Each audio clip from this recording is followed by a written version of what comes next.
علی بھائی، آج کی مجلس کے آغاز میں پچھلے دنوں فوت ہونے والے تحریک لبیک پاکستان کے امیر مولانا حافظ خادم حسین رضوی رحمۃ اللہ علیہ کے لیے دعائے مغفرت کر دیں۔ رحمہ انا اللہ للہ و تعالی۔ انا الیہ راجعون۔ انا للہ و انا الیہ راجعون۔ اللہم اجرنی فی مصیبتی و اخلف لی خیرا منہا۔ یہ دعا آئی ہے صحیح مسلم کے اندر، اور ایک اور مشہور دعا ہے وہ بھی کر لیتے ہیں ان کے حق میں، جو ہم نماز جنازہ میں پڑھتے ہیں، جامعہ ترمذی میں، سنن ابی داؤد کے اندر موجود ہے، مشکات کے اندر بھی موجود ہے۔ اللہم اغفر لی حینا و میتنا و شاہدنا و غائبنا و صغیرنا و کبیرنا و ذکرنا و انثانا، اللہم من احییتہ منا فاحیہ علی الاسلام ومن توفیتہ منا فتوفہ علی الایمان، آمین ثم آمین۔ اللہ تعالیٰ خادم حسین رضوی صاحب کی مغفرت فرمائے، انہیں ان کے نیک کاموں کا اجر عطا فرمائے اور ان کی غلطیوں سے درگزر فرمائے، آمین ثم آمین۔ میرے بھائیوں، اپنی تمام تر انسانی کمزوریوں کے باوجود خادم حسین رضوی صاحب کے بارے میں ایٹ لیسٹ اس بات پہ کنسنسس موجود ہے کہ انہیں اللہ کے محبوب سید الاولین والآخرین، شفیع المذنبین، رحمت للعالمین، سیدنا و مولانا امام اعظم محمد رسول اللہ صلی اللہ علیہ وآلہ وسلم کے ساتھ انتہا درجے کی عقیدت اور محبت تھی۔ خصوص بالخصوص جو ختم نبوت کا ایشو ہے، اس میں ان کی سینسٹیوٹی الحمدللہ باقی تمام علماء سے بڑھ کر تھی، اور یہ ان کا خاصہ تھا الحمدللہ۔ باقی ان کے ساتھ علمی اختلاف سب سے زیادہ اگر کسی نے کیا ہے تو وہ میں ہی ہوں ان کی اپنی زندگی کے اندر۔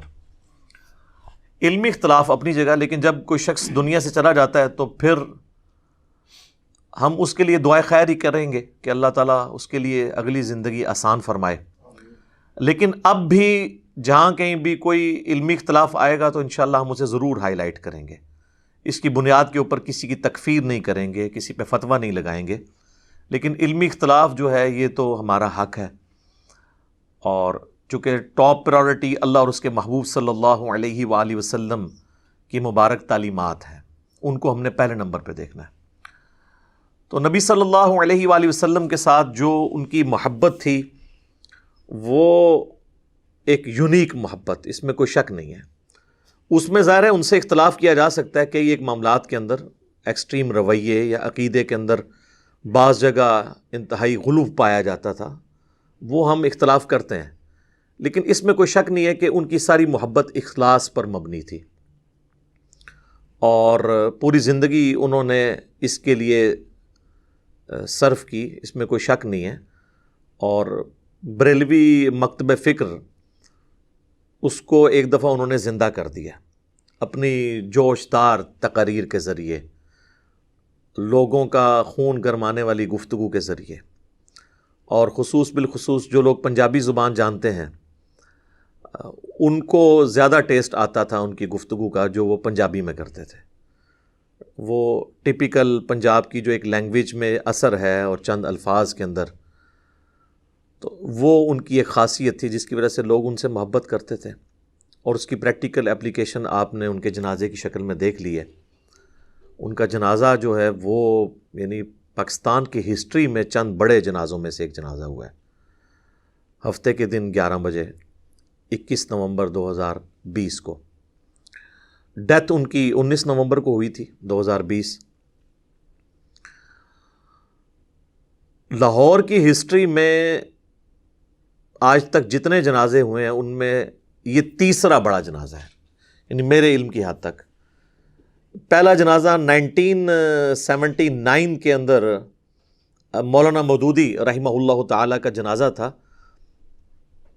اس وقت کے حالانکہ میڈیا کا دور نہیں تھا، پھر بھی اس کی چند ایک ویڈیوز ریکارڈڈ ہیں۔ اس طرح انٹرنیٹ کا دور نہیں تھا، نہ کوئی موبائل SMS تھا کہ لوگ پہنچتے، اس کے باوجود پاکستان کی ہسٹری میں وہ ایک بہت بڑا جنازہ تھا۔ قذافی اسٹیڈیم جو لاہور والا ہے یہ سارا بھرا ہوا تھا، اور اس کے باہر بھی لوگ موجود تھے 1979 کے اندر۔ اس کے بعد دوسرا بڑا جنازہ جو ہے وہ 2010 کے اندر ڈاکٹر اسرار صاحب کی جب ڈیتھ ہوئی، اس جنازے میں تو میں خود بھی شامل تھا. وہ بھی بہت بڑا جنازہ تھا، اس میں کوئی شک نہیں ہے. اور ڈاکٹر اسرار صاحب رحمہ اللہ تعالیٰ سے محبت رکھنے والے لوگ بھی پوری دنیا سے شامل ہوئے تھے. اور یہ تیسرا جنازہ خادم رضوی صاحب کا ہے، اور یہ جنازہ میرے خیال میں تو ان دونوں جنازوں سے بڑا تھا. لیکن یہاں پہ میں ایک چیز عرض کر دوں، امام احمد بن حنبل رحمہ اللہ تعالیٰ کے حوالے سے ایک قول ملتا ہے کہ انہوں نے معتزلہ کے مقابلے پر کہا تھا کہ ہمارے جنازے جو ہیں وہ فیصلہ کریں گے، یعنی جس کا جنازہ بڑا ہوگا یہ اس بات کی دلیل ہوگا کہ وہ حق پر ہے. یہ کسی خاص فریم آف ریفرنس میں تو بات کرنا شاید ان کے نزدیک درست ہوگی، اس کی کوئی علمی گراؤنڈ نہیں ہے. یعنی یہ کوئی نبی صلی اللہ علیہ وآلہ وسلم کا فرمان نہیں ہے، امام احمد بن حنبل کی ذاتی رائے ہے. اگر وہ زندہ ہوتے تو ہم ان سے پوچھتے اور ڈسکس کرتے تو وہ بھی مانتے کہ میں نے اپنے حالات و واقعات میں ایک بات کی تھی کہ جتنے ظلم جو ہے وہ عباسی خلفاء کی طرف سے ان پر کیے گئے تو عوام پھر بھی ان کے ساتھ تھی، اگرچہ وہ ان کی سپورٹ میں کھڑی نہیں ہوئی، جنازہ ہی عوام پڑھتی ہے. اس وقت تو ساتھ کوئی نہیں تھا جب ان کو کوڑے پڑ رہے تھے. لیکن یہ کوئی بنیاد نہیں ہے، ورنہ اس امت میں سب سے بڑی شخصیات میں سے ایک شخصیت جن کے اوپر سنی شیعہ کا اتفاق ہے، صوفیاء ہوں سلفی ہوں سب کے سب ان کو مانتے ہیں، وہ سیدنا ابو ذر غفاری رضی اللہ تعالیٰ عنہ علیہ السلام، جن پہ میرا ایک بڑا رکت انگیز کلپ ریکارڈڈ ہے. وہ خاص کیفیت میں اس وقت جو میری زبان سے اللہ نے باتیں نکلوائیں، وہ آپ یوٹیوب پہ جا کے دیکھ لیں، لاکھوں لوگوں نے دیکھا ہے. ان کی تو موت جو ہے وہ مدینہ شریف کے پاس ایک گاؤں میں ہوئی ہے، اور اس وقت ان کی صرف بیوی ان کے ساتھ تھی، اور وہاں سے ایک قافلہ گزر رہا تھا تو انہوں نے ان کا جنازہ پڑھا ہوا. وہ ایک علیحدہ سے ٹاپک ہے، وہ آج ڈسکس نہیں کروں گا. تو ان کے جنازے میں تو میرے بھائی ایک صف بھی پوری نہیں ہوئی ہے جو آپ کی نارمل صف ہے، 2-3 بندوں نے جنازہ پڑھا. تو ان کا تو جنازہ کوئی بڑا نہیں تھا، نہ ان کا کوئی بہت بڑا مزار بنا، بلکہ قرآن میں 25 انبیاء کا ذکر موجود ہے. صرف ہمارے محبوب صلی اللہ علیہ وآلہ وسلم کا جو مزار اقدس ہے یا قبر مبارک ہے وہ کنفرم ہے، باقی تو سب اندازے ہیں. وہ 25 کی آپ مزارات ہی نہیں بتا سکتے. ابھی تو میں ان انبیاء کی بات ہی نہیں کر رہا کہ جو مسند امام احمد میں موجود ہے کہ 1,24,000 انبیاء دنیا میں مبعوث ہوئے، جن میں سے 315 رسول تھے. تو 315 رسولوں کا بھی نہیں مزار، اور 1,24,000 انبیاء کا تو ہے ہی نہیں. تو مزارات بنانا یا اس پہ رش ہونا یہ کوئی کسی کے حق پہ ہونے کی دلیل نہیں ہے، نہ بڑے جنازے کسی کے حق ہونے کی دلیل ہے.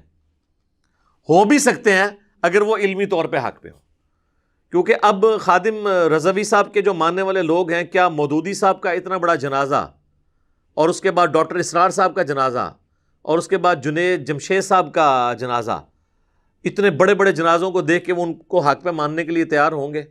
نہیں. تو جو دلیل آپ کسی اور کے حق میں ماننے کے لیے تیار نہیں ہے نا، تو میرے بھائی وہ دلیل پھر اپنے حق میں بھی پیش نہ کریں معذرت کے ساتھ، کیونکہ یہ کوئی علمی دلیل نہیں ہوگی آپ کی، جذباتی باتیں. تو علمی ڈاکٹرن کو فالو کریں، جذباتی ڈاکٹرن کو فالو نہ کریں. بہرحال مجھے ذاتی طور پہ خادم رضوی صاحب کی وفات کی یعنی بڑا صدمہ پہنچا. اور مجھے ایک بھائی نے کراچی سے فون کیا، میں باہر تھا اس وقت، تو اس وقت میں تو خبریں وغیرہ نہیں دیکھ رہا تھا. تو انہوں نے یعنی بتایا کہ اس طرح کی ڈیتھ ہو گئی ہے. تو بے ساختہ میری زبان سے انا للہ و انا الیہ راجعون نکلا. تو ہم نے تو وہ کام نہیں کیا کہ وہ جب دوسرے فرقے کا کوئی بندہ مرتا ہے تو کہتے ہیں جی مر گیا مردود، جہنم واصل ہو گیا، اپنے انجام کو پہنچ گیا. اللہ کا شکر ہے کہ اپنا ذہن تو اس چیز سے آزاد ہے. تو جیسے ہی مجھے پتہ چلا میں نے عثمان بھائی کو فون کیا، اور میں دل میں سوچ رہا تھا کہ کیا میری تربیت کوئی اثر رکھتی ہے کہ نہیں. میں ان کے رسپانس کو چیک کر رہا تھا. ان کو جیسے ہی میں نے بتایا انہوں نے پڑھا انا للہ و انا الیہ راجعون. تو اس کا مطلب ہے کہ ہم نے جو لوگوں کی تربیت کی ہے واقعی وہ اثر ان پہ نظر آتا ہے. اللہ کا شکر ہے اتنی ہم نے یعنی تعصب سے لوگوں کو آزاد کیا ہے. یہ ٹیسٹ پوائنٹ تھا، یہ ایک بہت بڑا موقع تھا. یعنی خادم رضوی صاحب کا انڈائریکٹلی تو میں اور عثمان بھائی تو افیکٹ ہی ہیں، کیونکہ 2017 کے اندر جب میرے اوپر مرڈر اٹیمپٹ ہوئی تھی تو وہ انہی کی جماعت سے تعلق رکھنے والا بندہ تھا جس نے میرے اوپر مرڈر اٹیمپٹ کی تھی، اور عثمان بھائی اور میں دونوں افیکٹ ہی، ہم دو ہی یہاں پہ موجود تھے اس وقت.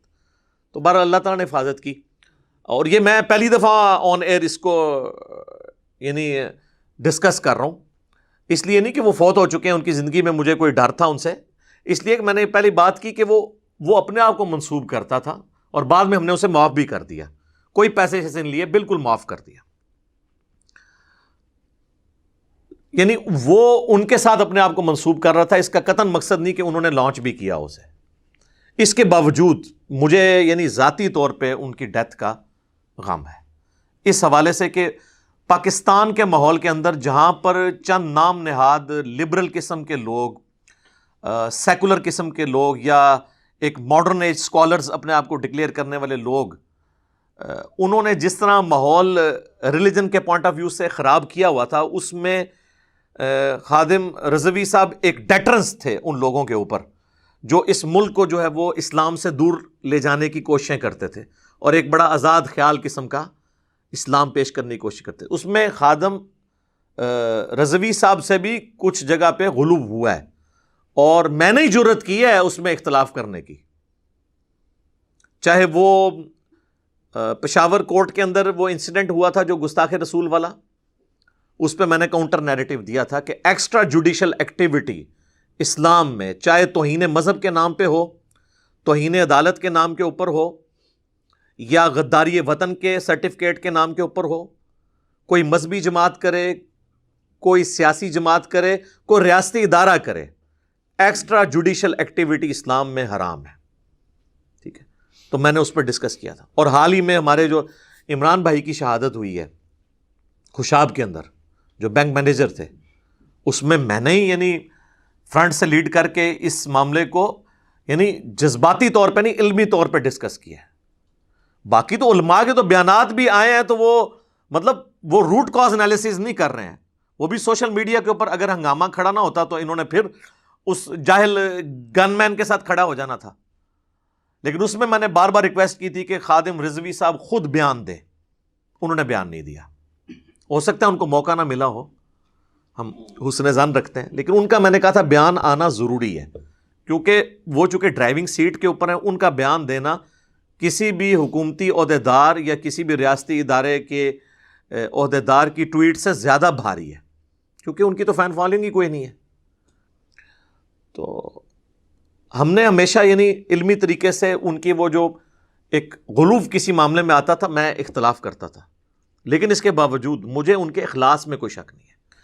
اچھا میرے بھائیو، ایک چیز جو خادم رضوی صاحب کے اخلاص کے حوالے سے میں ضرور یہاں پہ کلیئر کر دوں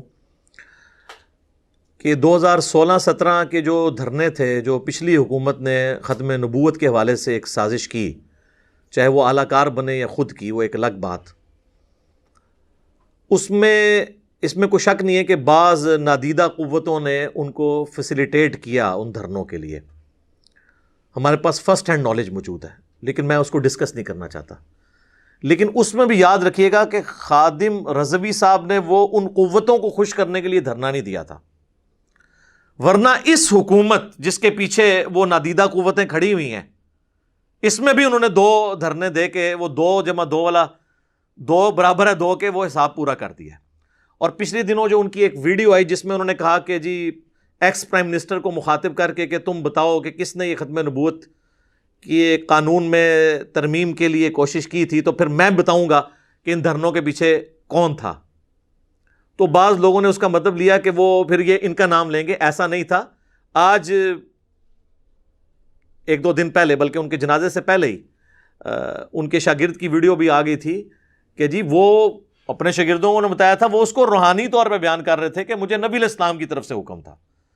وہ کہہ رہے تھے میں تمہیں اور ان کی گفتگو کے دوران اشارے میں بھی یہ بات سمجھ آ رہی تھی. میں تو اسی وقت سمجھ گیا تھا کہ یہ ان کا نام نہیں لیں گے، کیونکہ مجھے پتہ ہے ان کی طبیعت کا، مجھے اپنی طبیعت کا پتہ ہے نا، کہ جو اس طرح کی ایک طبیعت والے لوگ ہوتے ہیں نا، ان کے قریب کوئی اس طریقے سے لگتا نہیں ہے ان کو اپنے لیے یوز کرنے کے لیے. ہاں فیسیلیٹیٹ بائی چانس اس وقت ان کی ڈاکٹرن اور ان دوسرے لوگوں کی ڈاکٹرن میچ کر گئی، وہ الگ بات ہے، لیکن وہ انہوں نے کسی کو خوش کرنے کے لیے نہیں کیا، ورنہ ابھی یہ جو کچھ ہوا ہے اس میں تو وہ کبھی بھی سامنے نہ آتے.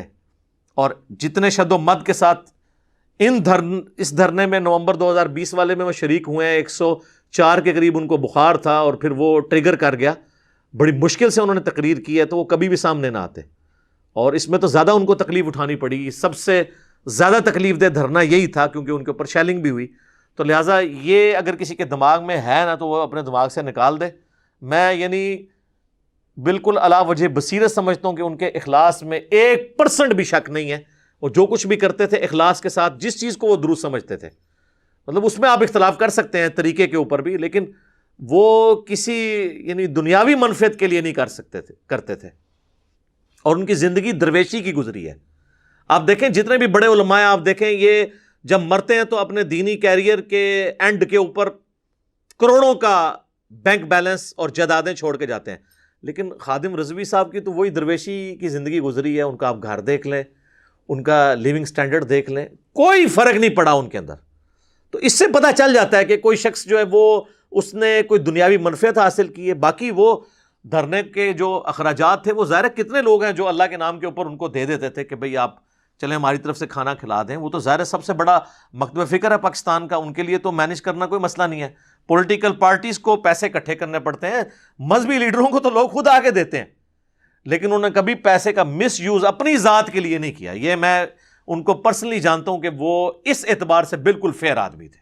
کوئی شک نہیں ہے کہ لوگوں نے، جس طرح عبدالستار عیدی صاحب تھے، لوگوں سے ہی چندہ لے کے کرتے تھے لیکن وہ اپنے اوپر نہیں لگاتے تھے.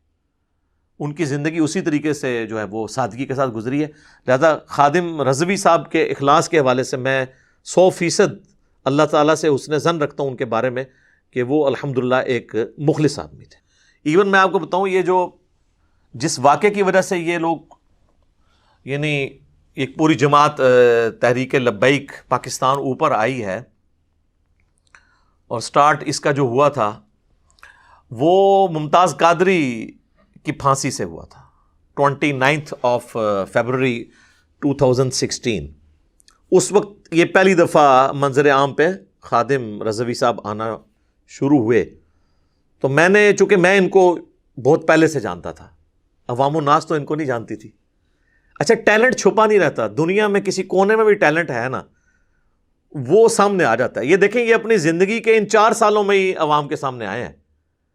55 سال صرف عمر تھی مشکل کے ساتھ، 54 سال اور کچھ مہینے، کیونکہ جون 1966 میں وہ پیدا ہوئے ہیں اور یہ 19 نومبر کو ان کی ڈیتھ ہو گئی ہے.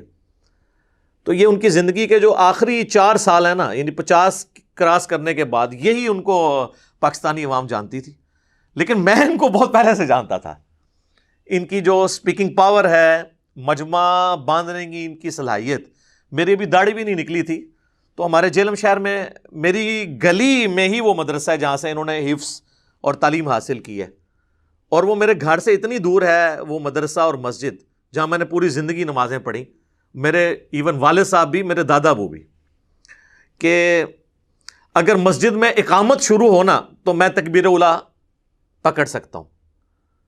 تو آپ اس سے انداز لگا لیں کہ 100-150 فٹ کے فاصلے پہ مسجد ہے، اور اسی مسجد سے انہوں نے حفظ کیا. پھر ان کا پیر خانہ بھی جہلم شہر میں ہی ہے، اور یہ مسجد اسی پیر خانے کے انڈر ہے، کالا دیو کے اندر. تو ڈبل ان کی نسبتیں تھیں. وہ نقشبندی سلسلے میں یہاں پہ بیعت تھے. تو میرا پہلی دفعہ تعارف ان سے ہوا 1994 کے اندر، جب میں FSC کے پیپر دے کے فارغ ہوا تھا. تو آج سے میں 26 سال پہلے کی بات کر رہا ہوں. اس وقت ان کی عمر بمشکل 30 سال کے قریب ہوگی. تو ان کو تقریر کے لیے بلایا گیا تھا اس وقت نا. تو میں نے جب ان کی تقریر سنی، اس کے بعد مسلسل ان کے دروس ہوتے رہے. تو ان کی جو سپیکنگ پاور سے نا میں بہت امپریس ہوں. اس وقت ظاہر داڑھی کالی تھی ان کی. یہ داڑھی سفید ہونے کی وجہ سے لوگ سمجھتے ہیں کہ وہ مطلب کوئی بڑی عمر کے تھے. وہ داڑھی ان کی جلدی سفید ہو گئی ہے. ڈاکٹر اسرار صاحب کی 40 سال کی عمر کی آپ ویڈیوز نکالیں نا تو اس میں بھی ان کی داڑھی سفید ہے.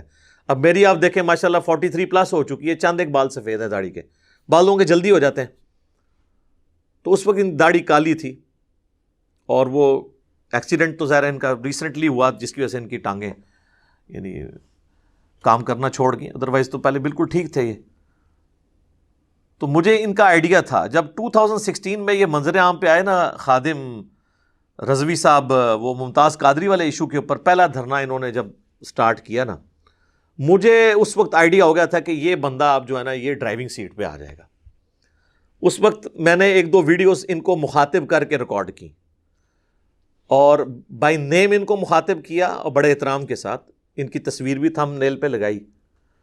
تو مجھے بعض اپنی اکیڈمی کے لوگوں نے کہا کہ یہ تو اس بندے کو تو جانتا ہی نہیں یار، یہ تو ایویں لگا رہتا ہے. تو میں نے کہا میرے بھائی 1 سال نہیں گزرے گا یہ بندہ دیکھیں سب کو پیچھے چھوڑ جائے گا، کیونکہ میں ان کی صلاحیتوں سے واقف تھا اور میڈیا کی برکت سے ظاہر وہ جب چیز سامنے آتی ہے تو پھر وہ یہ ٹیلنٹ پرانے زمانے میں تو چلیں کہیں کونے خدرے میں رہتا تھا نا، اب میڈیا کی برکت سے دنیا کے کسی بر اعظم میں بھی کوئی ٹیلنٹ موجود ہے نا وہ سب کے سامنے آ جائے گا. اور پھر جناب سال نہیں گزرا ہر طرف خادم رضوی ہو گئی. ٹھیک ہے، تو وہ میں نے ان پہ ویڈیو ریکارڈ کی، وہ جنوری 2017 کے اندر ریکارڈ ہوئی تھی. اس کے بعد بھی مختلف مواقع کے اوپر جس میں نے ان سے ریکویسٹ کی تھی کہ آپ یعنی گستاخوں کے خلاف جو تحریک چلا رہے ہیں نا، تو سب سے پہلے تو آپ اپنے گھر کی صفائی کریں.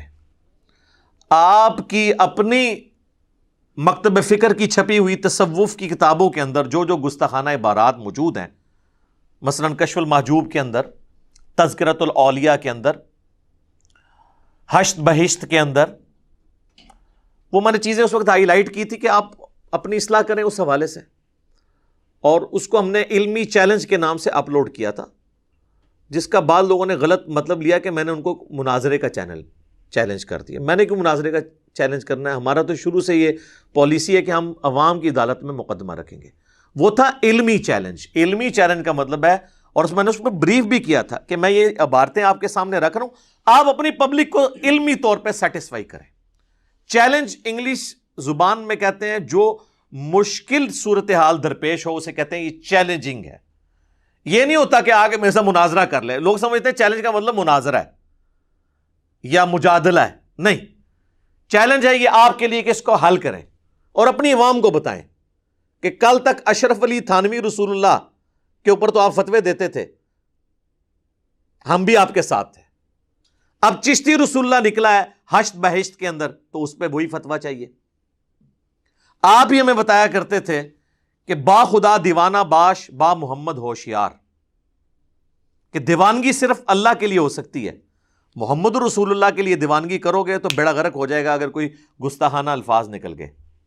اسی لیے یہ لوگ ان الحق کی بھی تعویل کر لیتے تھے کہ وہ تو خدا کی ذات میں فنا ہے، اور بڑا فخریہ بتایا کرتے تھے کہ ان الحق اس نے کہا تھا منصور الحاج نے.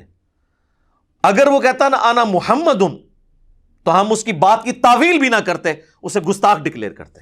تو میں نے کہا سر پھر یہ مسئلہ آپ کو دکھا دیتے ہیں ہم. تذکرۃ الاولیاء میں شیخ فرید الدین عطار المتوفی 627 ہجری جو عربی میں کتاب لکھی گئی، پوری دنیا میں تصوف پہ اولیاء اللہ کے جو حالات زندگی ہیں، جس کو تصوف کے ہاں جن کو اولیاء اللہ مانا جاتا ہے، اس پہ اس سے اتھینٹک بک نہیں ہے. بریلوی دیوبندی دونوں چھاپ رہے ہیں. فضائل سنت میں بھی دعوت اسلامی کے اس کے حوالے موجود ہیں، اور تبلیغی جماعت کی فضائل اعمال اور فضائل صدقات میں بھی موجود ہیں. وہ ایک سمجھ لیں ایک بنیادی کتابوں میں سے ہے، بزرگوں کے حالات زندگی. اس میں نے کہا تھا کہ بایزید بسطامی کا آپ چیپٹر کھول کے پڑھ لیں. بایزید بسطامی المتوفی 261 ہجری، ایک تو ان کی معراج کے اوپر چیپٹر باندھا گیا جس میں انہوں نے کہا کہ میں نے چشم یقین سے اللہ کا مشاہدہ کیا. معراج یعنی معراج تو ہم نبی علیہ السلام کے لیے مانتے ہیں اور کسی اور نبی کے لیے بھی نہیں مانتے. انہوں نے ان کے بارے میں کلیم کی. اور پھر اس کے بعد کرتے کرتے اس چیپٹر کا جب کنکلوژن آتا ہے نا، اس کے اینڈ پہ وہ کہتے ہیں کہ جی جب ان سے سوال پوچھا گیا، سوال پوچھنے والے پتہ نہیں کیڑا بٹ سی، وہ کہتے ہیں جی دسو قیامت والے دن جو انسانیت ہے کس کے جھنڈے کے نیچے ہوگی؟ تو وہ کہنے لگے میرے جھنڈے کے نیچے. بایزید بسطامی کہنے لگے، اور اس نے کہا کہ میں قسمیاں کہتا ہوں کہ محمد اور تمام انبیاء، تمام اولین اور آخرین میرے جھنڈے کے نیچے ہوں گے. نعوذ باللہ. یہ بایزید بسطامی کی طرف منسوب ہے.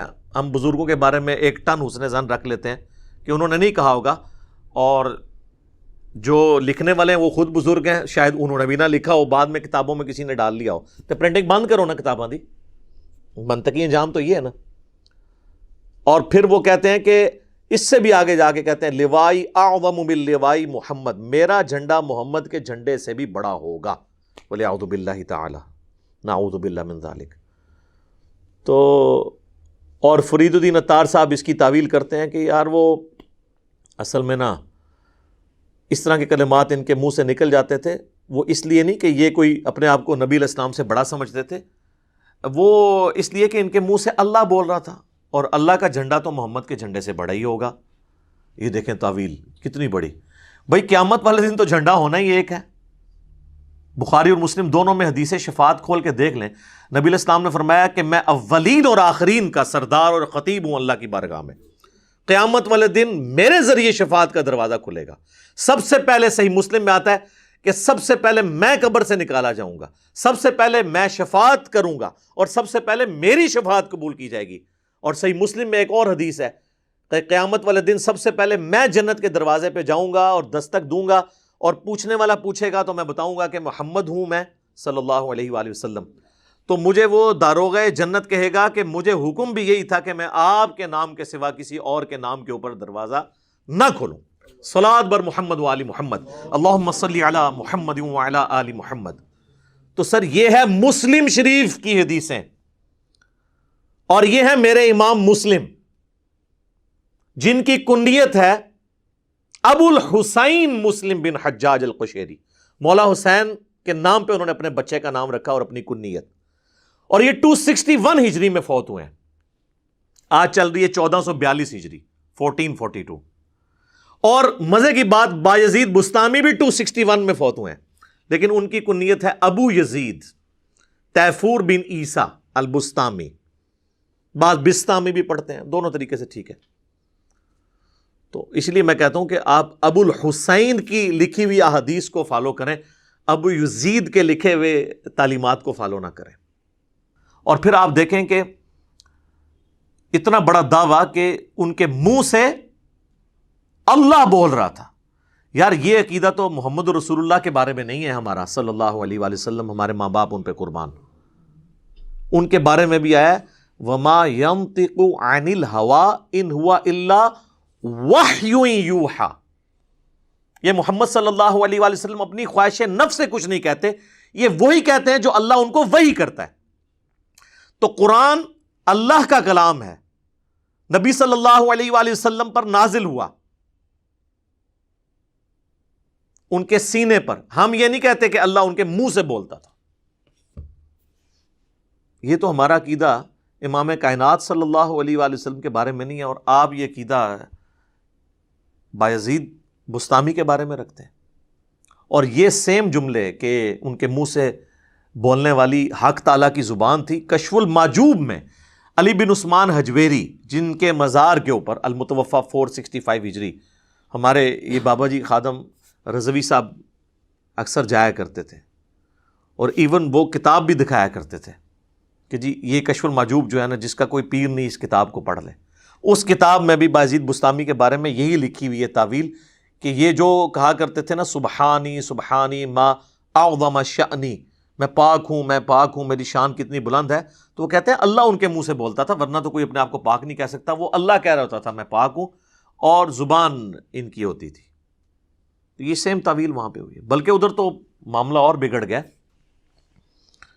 کشف المحجوب کے اندر صحو اور سکر کے چیپٹر کے اندر حضرت جنید بغدادی کے حق میں صحو علی بن عثمان حجویری نے ثابت کیا ہے، اور سکر ثابت کیا ہے بایزید بستامی کے حق میں، اور اس میں وہ پھر اس کے حق میں دلیل لانے کے لیے وہ کہتے ہیں کہ جی جس طرح حضرت داود علیہ السلام کی نظر اپنی ایک صحابی کی بیوی اوریہ نامی صحابی، یہ اوریہ مقبول جان وہی اوریہ ہے، اور ان سے بھی ہم ریکویسٹ کریں گے کہ حضرت کشف المحجوب کی آپ بھی بات کرتے ہیں، یہ بھی ذرا پڑھیں آپ کے نام کے اوپر کیا ہوا ہے اس کے اندر۔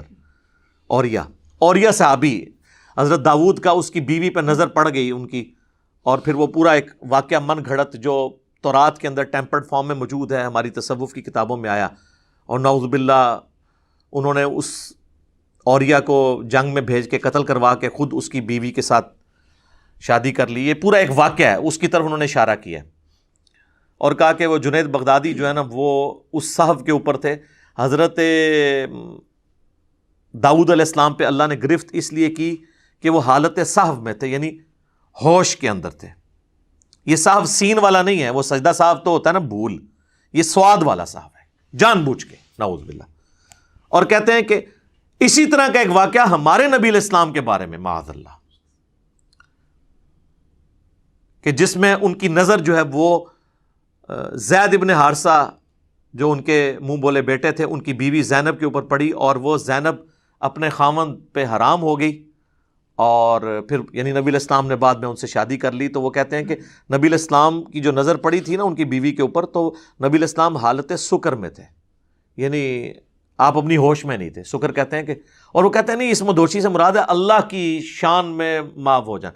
جو اللہ کی شان میں آپ مدہوشی مانیں, اس میں یہ ایکٹیویٹی ہوگی کہ کسی صحابی کی بیوی کو دیکھا جائے اور اس کے بعد آپ نے جو اس میں سٹوری میں رنگ بھرے کہ جی وہ اپنے خامد پہ حرام ہو گئیں, اللہ نے اس کی نفرت ڈال دی اس کے دل میں اور اس نے طلاق دے دی اور نبی علیہ السلام نے ان سے شادی کر لی.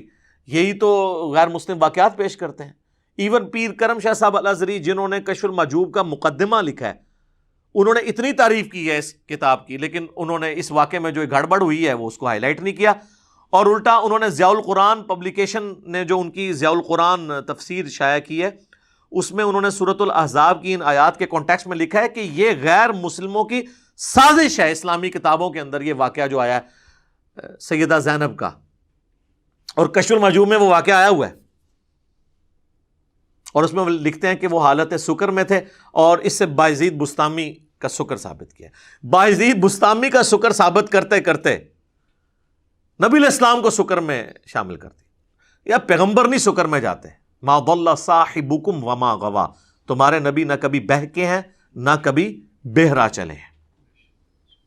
نبی کے اوپر تو اس طرح کی کیفیات طاری نہیں ہوتی ہے. تو یہ میں نے یعنی چیزیں ہائی لائٹ کی تھیں.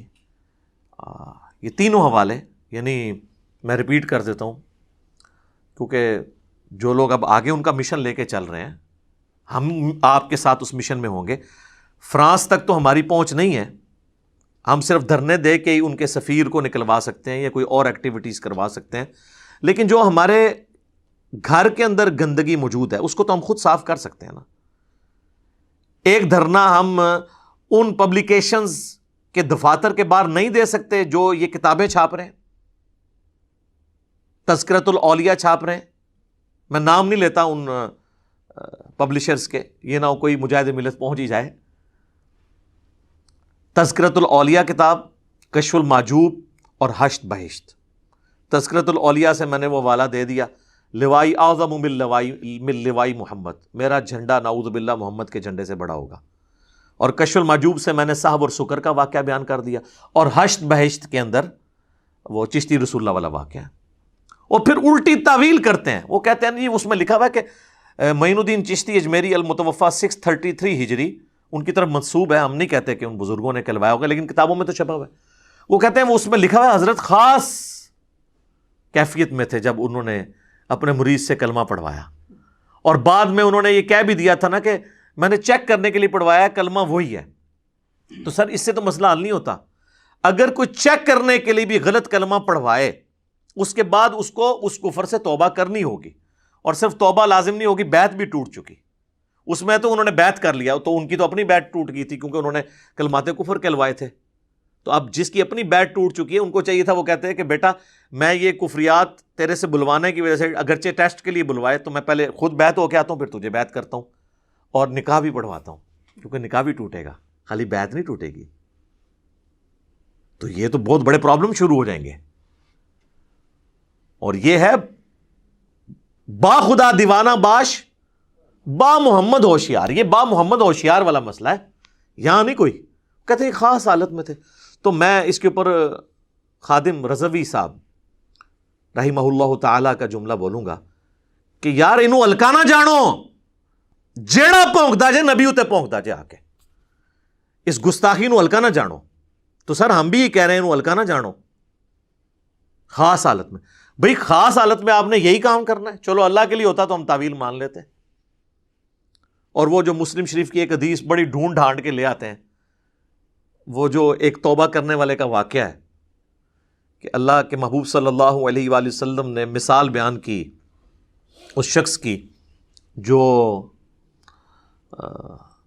گناہ کرنے کے بعد اللہ کی طرف واپس آ جاتا ہے، اور اللہ کو کتنی خوشی ہوتی ہے کہ جس طرح کوئی شخص کسی ریگستان کے سفر میں ہو اور اس کا سارا ساز و سامان اونٹ پہ لدا ہوا ہو، اور اچانک وہ تھوڑی دیر کے لیے اس کی آنکھ لگے اور اٹھے تو وہ اونٹ ساز و سامان سمیت غائب. اب اسے اپنی موت سامنے نظر آ رہی ہے کہ یہاں تو نہ پانی نہ کھانا نہ پینا. اسی پریشانی کے عالم میں وہ دوبارہ موت کا انتظار کرنا شروع کر دے لیٹ کے، اور اس کا اونٹ سامنے آ جائے تو اسے اتنی خوشی ہو کہ اس کے زبان سے یہ کلمات نکل جائیں کہ اے اللہ تو میرا بندہ میں تیرا رب. حالانکہ وہ کہنا یہ چاہ رہا ہے کہ اے اللہ میں تیرا بندہ تو میرا رب. تو اس میں آگے الفاظ ہیں من شدت الفرح، اس خوشی کی وجہ سے، شدت کی وجہ سے. تو وہ کہتے ہیں جی یہ دیکھ لینا جی، تو بزرگ خاص حالت میں ہو تو ان سے بھی اگر نکل جائے تو یہ تو نبی علیہ السلام کے بارے میں تو نہیں ہے، یہ تو اللہ کے بارے میں ہے. اور زبان ایک ہی دفعہ لڑکھڑائی ہے، اس نے یہ نہیں کہا کہ کسی سے پڑھوایا ہو یا انٹینشنلی پوری حاضر دماغی کے ساتھ سارا کچھ کیا ہو. ایک واقعہ ہوا ختم، اور اس میں الفاظ ہے نبی علیہ السلام نے کہا کہ غلط الفاظ اس سے نکل گئے خوشی کی وجہ سے، اور رسول اللہ کے بارے میں پھر بھی نہیں تھے. یہاں تعویل آپ کی نہیں مانی جائے گی، بات وہیں رہے گی، با خدا دیوانہ باش با محمد ہوشیار صلی اللہ علیہ وآلہ وسلم. صلاۃ بر محمد و آل محمد، اللہم صلی علی محمد و علی آل محمد. اب بعض لوگ سوچ رہے ہوں گے کہ خادم رضوی صاحب کی ڈیتھ کے اوپر اس طرح کی باتوں کو دوبارہ کرنا کیا ضروری تھا؟ جی اس لیے ضروری تھا کہ یہ ہم ویڈیو خادم حسین رضوی صاحب کے مشن کو آگے بڑھانے کے لیے تو ریکارڈ کروا رہے ہیں. وہی کہہ رہے تھے نا گستاخوں کے خلاف یعنی ہماری ٹالرنس نہیں ہونی چاہیے، تو ہم بھی تو بتا رہے ہیں کہ گستاخ تو آپ کی اپنی صفوں میں چھپے ہوئے ہیں. تو سب سے پہلے ان کو تو تلاش کرنا آسان ہے، باقیوں پہ تو آپ بعد میں ہاتھ ڈالیں. جو آپ کے اپنے اختیار میں ان کے اوپر تو آپ کر سکتے ہیں نا، ان کی پرنٹنگ رکوا سکتے ہیں نا ان کتابوں کی، تو وہ تو آپ کے اپنے ہاتھ میں ہیں، وہ کروائیں. فرانس تک تو ہم پہنچنے سے رہے، یہاں پہ ہم پروٹیسٹ ہی صرف ریکارڈ کروا سکتے ہیں نا، یہ تو ہمارے اپنے ہاتھ کے اندر، ہم یہ کروائیں. تو یہ ان کی ڈیتھ کے اوپر انہی کے مشن کے اوپر بات ہو رہی ہے، یہ ذہن میں رکھیے گا. یہ میں نے یعنی کوئی ایسی بات نہیں کی ہے کہ کوئی فرقہ وارانہ بات ہو. فرقہ وارانہ بات تو وہ لوگ کر رہے ہیں جو ان کی ڈیتھ کے اوپر تعزیت کر رہے ہیں اور دعائے مغفرت نہیں کر رہے. آپ دیکھ لیں وہ جو لاہور کے دو بھائی ہیں ان میں سے ایک بھائی نے باقاعدہ کلپ ریکارڈ کروایا، اور میری عقابی نظریں اور شارپ کان اس چیز کو سن رہے تھے، اور مجھے یہ یقین تھا انہوں نے کلپ نہیں چلایا تو میں نے کہا یہ کنفرم ہے کہ وہ دعائے مغفرت نہیں کرے گا ان کے لیے. اور وہی ہوا، وہ اس میں ان کو اگر کوئی کہنا یہ بھول گیا وہ تو اسے کہ اگلے جمعے میں کرتے دعائے مغفرت، دوبارہ اس کے مکتبہ فکر کے لوگ اسے مسجد میں داخل نہیں ہونے دیں گے. وہ جان بوجھ کے نہیں اس نے کیا، تعزیت کی ہے، دکھ کا اظہار کیا ہے. تو سب سے بڑی یہ تعزیت یہ ہوتی ہے. ہاں انا للہ و انا الیہ راجعون پڑھا ہے، وہ تو آپ کسی صدمے پہ بھی پڑھ سکتے ہیں. تو اس کے بعد مرے ہوئے بندے کے لیے مغفرت کی دعا نہیں کرنی ہوتی؟ کیا سورۃ الحشر کی یہ دعا بھول گئے کہ ربنا اغفر لنا ولاخواننا الذین سبقونا بالایمان؟ یہ اللہ کا حکم بھول گئے کہ اہل ایمان جو ہیں، جو ان سے پہلے ایمان کی حالت میں لوگ گزر چکے ہیں، ان کے لیے دعائے مغفرت کرتے ہیں. تو کرتے نا، وہ دعائے مغفرت نہیں کر سکتے اس لیے کہ وہ ان کو مسلمان ہی نہیں سمجھتے. اگر کوئی کہنا وہ مسلمان سمجھتے ہیں، کافر نہیں سمجھتے، تو میں اس کو پھر طریقہ بتاتا ہوں ان علماء کے اندر کی غلاظت کو اگلوانے کا. اور میں صرف کسی ایک فرقے کو سنگل آؤٹ نہیں کر رہا، میں سارے فرقوں کی بات کرتا ہوں کہ یہ ایک دوسرے کو مسلمان نہیں سمجھتے. بریلوی، دیوبندی، اہل حدیث تینوں ٹھیکیدار بنے ہوئے ہیں نا سنیت کے، اور ہمیں کہتے ہیں تم اہل سنت کیوں لکھتے ہو؟ بھئی سنی تو ہوگا جو کتابوں کو سنیوں کی مانے، جو بابوں کو مان رہا ہے، کتابوں کو چھوڑ رہا ہے، وہ کہاں سے سنیت کا ٹھیکیدار بن گیا؟ مرنے سے پہلے اے مسلمان کر لے اس پہ غور، کتابوں کا خدا اور ہے، بابوں کا خدا اور. یعنی خدا تو سب کا ایک ہی ہے، یعنی تعلیمات کے پوائنٹ آف ویو سے بابوں کی تعلیمات جس خدا کے تعارف کو کرواتی ہیں وہ نہیں ہے جو اللہ نے اپنے پیغمبروں کے ذریعے وحی کے ذریعے کروایا. کہنے کو تو دین سب کا اسلام ہے، لیکن صوفی بھی کہتے ہیں ہم مسلم ہیں، سلفی بھی کہتے ہیں ہم مسلم ہیں. کہنے کو تو دی سب کا اسلام ہے، لیکن کتابوں کا جہاں اور ہے، بابوں کا جہاں اور وہ بقول ہمارے مصباحی صاحب کے کہ اس کا ایک وکھرا ہی جہاں ہوتا ہے، اس کا ایک اپنا ہی جہاں ہوتا ہے۔ اب انجینئر مرزا محمد علی کو کیا پتا بابا ہوتا کیا ہے؟ وہ تو اس کو تو حضرت جی جو پیچھے سے پیسے آ رہے ہیں نا، اس کو تو وہ نظر آ رہا ہے، اس کو کیا پتا بابا ہوتا کیا ہے؟ بابا اپنے زمانے میں ایک زمانہ ہوتا ہے، بابا اپنے جہاں میں ایک جہاں ہوتا ہے، اس کا وکھرا ہی ایک جہاں ہوتا ہے۔ یہ اس کو نہیں پتا اور نہ اس کی باتوں میں آنا ہے انشاءاللہ۔ میرا ارادہ بن رہا ہے کیونکہ اب وہ ہمارے بابوں کی طرف آ رہا ہے اور ہم نہیں اپنے بابوں کی برداشت کر سکتے۔ ٹھیک ہو گیا؟ تو یہ میں اس لیے چیزیں ہائی لائٹ کر رہا ہوں تاکہ یعنی پتا چلے کہ یہ ایشوز جو ہیں بڑے سیریس ایشوز ہیں، یہ ایک دوسرے کو مسلمان نہیں سمجھتے۔ اور وہ میں آپ کو فارمولہ بتا دیتا ہوں چیک کرنے کا، کہ آپ کسی بھی بریلوی، دیوبندی، اہل حدیث، عالم دین جس کو اس مکتب فکر کے سب لوگ مانتے ہوں، یہ سٹیٹمنٹ لکھوا دیں کہ ہمارے علاوہ جتنے بھی مکاتب فکر ہیں ان کو ہم مسلمان مانتے ہیں، اور جن عقیدوں پہ وہ قائم ہے انہی عقیدوں کے ساتھ وہ مر گئے تو ایک نہ ایک دن اپنا عذاب بھگت کے جنت میں جانے میں کامیاب ہو ہی جائیں گے۔ اس طرح سٹیٹمنٹ لکھوائیں۔ میرے پاس ایک دیوبند کے مفتی صاحب آئے نا، وہ کہتے ہیں یار اس طرح دی سٹیٹمنٹ کوئی نہیں لکھ کے دے گا، ویسے مسلمان لکھوانا ہے۔ میں کہ نہیں، منو تو پتہ ہے نا، ابھی تو مجھے وہ بھی طریقہ آتا ہے حنفیوں کا کہ اگر میں جھوٹ بول رہا ہوں تو میری بیوی کو ایک مجلس میں 3 دفعہ نہیں کوئی لکھ کے دے گا، یعنی تقیہ بھی کر رہے ہو نا تو نہیں کر سکیں گے، پھنس جائیں گے۔ اس طرح کبھی نہیں لکھ کے دیں گے۔ تو جب کوئی شخص یہ لکھ کے نہ دے کہ دوسرا مکتب فکر کا مسلمان بھائی عذاب بھی بھگت کے بقول میرے، یعنی وہ جو اس فرقے والا بندہ کہے کہ میرے نزدیک تو ہے ہی گمراہ ہے تو اس کو عذاب ہوگا، ایک نہ ایک دن تو جنت میں چلے ہی جانا ہے نا ہر مسلمان نے، جس نے ایک دفعہ بھی کلمہ پڑھا۔ بخاری اور مسلم کی متفق علیہ حدیث ہے کہ جس کے دل میں رائی کے دانے کے برابر بھی ایمان ہوا اور اس نے صرف ایک دفعہ گواہی دی ہوئی لا الہ الا اللہ محمد رسول اللہ کی، تو اللہ تعالیٰ مجھے اذن دے گا اس کو بھی میں اللہ کے اذن سے۔ اب وہ اللہ کو پتا ہے کہ کتنے لاکھوں سال تک وہ جہنم میں جلے گا، اللہم اجرنا من النار، آمین، تو میں اسے نکال کے جنت میں لے جاؤں گا، تو ماننے کے لیے تیار ہی نہیں ہے۔ جامعہ ترمذی والی حدیث کہنا کہ یہ مان لیں، اس پہ فٹ کر لیں، فٹ کرنے کے لیے تیار نہیں ہے۔ حدیث بطاقہ، وہ کاغذ کے پرزے والی حدیث کہ قیامت والے دن ایک شخص کے گناہوں کے 99 دفاتر کھولے جائیں گے حد نگاہ تک، اور دوسری طرف ایک پرچی صرف رکھی جائے گی جس پہ کلمہ لکھا ہوگا، اور وہ پرچی بھاری ہو جائے گی، اسے جنت کا حکم ہو جائے گا۔ تو وہ جناب کلمے کی طاقت ہے، یہ بھی ماننے کے لیے تیار نہیں ہوں گے۔ یہ لوگ نہیں ایک دوسرے کو ایکسیپٹ کرنے کے لیے تیار ہوتے ہیں۔ ہاں، اللہ کے محبوب صلی اللہ علیہ وآلہ وسلم کی تعلیمات تھیں ایسی کہ جس کی روشنی میں آپ دوسرے کو بینیفٹ آف ڈاؤٹ دے کے اس کے لیے جنت کا فیصلہ اللہ سے ریکویسٹ کے طور پہ کہہ سکتے ہیں۔ ٹاپ آف دا لسٹ وہ حدیث یاد کریں صحیح بخاری اور صحیح مسلم کی، یہ میں خصوصاً اہل حدیث اور دیوبند کے علماء کے لیے بیان کرنے لگا ہوں کہ آپ چونکہ بریلویوں کو مشرک سمجھتے ہیں اور وہ والا مشرک جو کافر مشرک والا حکم ہے وہ ان کے اوپر لگاتے ہیں، اس لیے ان کے لیے دعائے مغفرت نہیں کرتے۔ یہ آپ جو تقیتاً کر رہے ہیں نا، انا للہ پڑھ رہے ہیں، دعائے مغفرت کریں تو نہیں کریں گے۔ وہ آپ کو پھر بتائیں گے نہیں، وہ سورہ توبہ کے اندر آیت موجود ہے کہ اگر کسی کے بارے میں پتہ چل جائے کہ وہ مشرک ہے تو کسی نبی یا اہل ایمان کے لیے یہ چیز شائع ہی نہیں ہے کہ اس کے لیے دعائے مغفرت کرے۔ وہ پھر آپ کو یہ مسئلہ بتائیں گے۔ یہ بڑے ہوشیار ہیں، تو میں نے ان کے جو چہروں پہ میک اپ ہے اتار کے پرے پھینک دیے ہیں، گرم تولیہ ان کے اوپر پھیرا ہے، جیسے یہ فوٹو اسٹوڈیو سے باہر نکلے نا تو اب آپ کو پتہ چل جائے گا اصل میں کیا ہے۔ تو ان کے لیے میں عرض کروں کہ بخاری اور مسلم دونوں میں حدیث ہے، اور یہ حدیث میں اس لیے نہیں بیان کر رہا کہ میں لوگوں کو ابھار رہا ہوں کہ شرک بھی کرتے رہو، نہیں، ناٹ ایٹ آل۔ میں یہ کہہ رہا ہوں جو مر چکا اس کے لیے آپ دعائے مغفرت اب کریں، اللہ تعالیٰ اس کا عذر قبول کر لے، اور عین ممکن ہے نہ بھی کرے، لیکن کلمہ گو مشرک اور کافر مشرک میں فرق کرنا ضروری ہے۔ اللہ نے تو بت پرست مشرک اور اہل کتاب مشرک کا بھی فرق کر دیا ہے۔